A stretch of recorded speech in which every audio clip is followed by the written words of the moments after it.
I think we've both had individually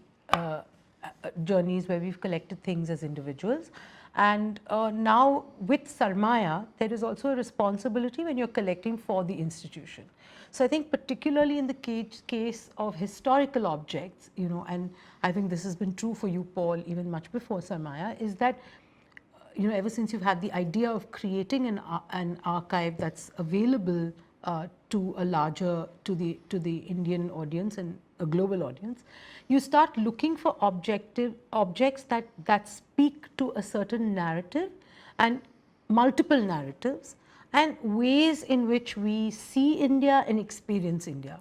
So I think when you're talking about historical objects and you are trying to build an institution, what goes into the collecting of an object is not just how much you like it, the history, the provenance, but also how does this tell the story of an India that perhaps doesn't get told otherwise. So whether it is indigenous art, whether it's the stories of women, whether it is disenfranchised communities, whether it is forgotten kings, the idea is that when you're creating an institution and when you're trying to create objects with the express idea of showing the depth and the vastness and the richness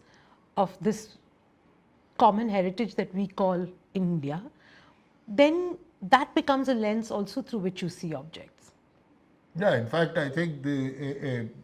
multi-genre collection that is existing in Sarmaya gives me huge amount of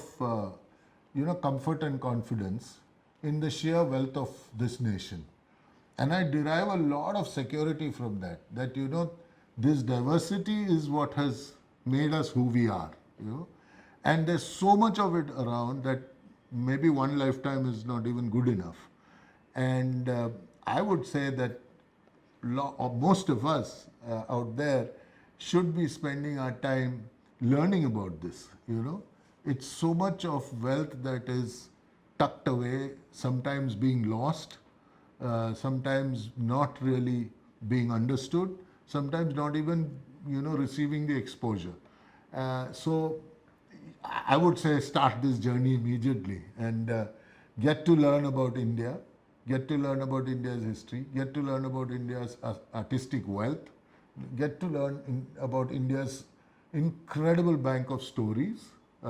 drawn from its many different cultures and different tribes and different geographies and different peoples. So, revel in the diversity is what I would say. Subscribe to Sarmaya and be a part of the stories and conversations around art, history, and culture.